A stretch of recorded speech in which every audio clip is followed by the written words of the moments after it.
ololaha kaambeynka doorashada golayaasha deegaanka oo maanta galay maalintiisii afraad ayaa waxaa maanta fagaaraha beerta xorriyadda ee magaalada Ceerigabo golo keenay taageerayaashiisa ururka dalsan oo ay u ahayd maalintoodii koowaad ee ay soo bandhigaan cududda iyo taageerada ay ku dhex leeyihiin bulshada gobolka Sanaag iyo guud ahaanba dalka.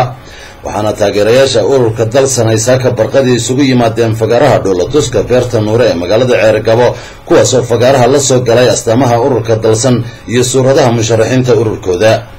waxaana fagaarahaasi taageerayaasha ururka dalsan kala hadlay mas-uuliyiinta ururka dalsan ee gobolka iyo musharaxiinta u tartamaya golaha deegaanka ee degmada Ceerigabo.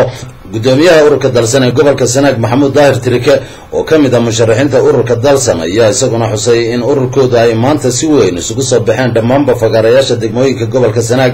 waxaana musharaxiinta ururkooda golaha deegaanka uga tartamaya ku sifeeyey rag aqoon karti iyo daacadnimo ay ku dheehan tahay isla markaasna ka midho dhalin kara hadafkooda siyaasadeed ee ku wajahan horumarinta deegaamadooda. soo ka dalbadayna taageerayaasha ururka dalsan iyo shacbiga gobolka Sanaagba inay maalinta codbixinta codkooda siiyaan musharaxiinta ururka dalsan.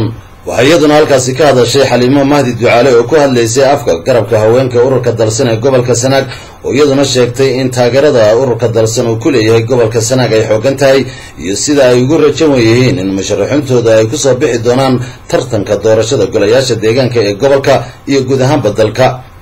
waxay iyaguna fagaarahaasi ku soo bandhigay barnaamijkooda siyaasadeed xubno aad u tiro badan oo ku hadlayay afka musharaxiinta ururka dalsan uga tartamaya degmada Ceerigabo waxaanay dhammaanba shacbiga u ballan qaadeen in haddii ay doortaan ay wax ka qaban doonaan dhinacyada waxbarashada, caafimaadka, deegaanka, jidadka, biyaha iyo kor u qaadidda bilicda magaaladaba. waxaana banaanbaxa ururka dalsan uu maanta kusoo gabagaboobay jawi nabadgelyo. waa Maxamuud Maxamed Xasan Saraaf, Ceerigabo.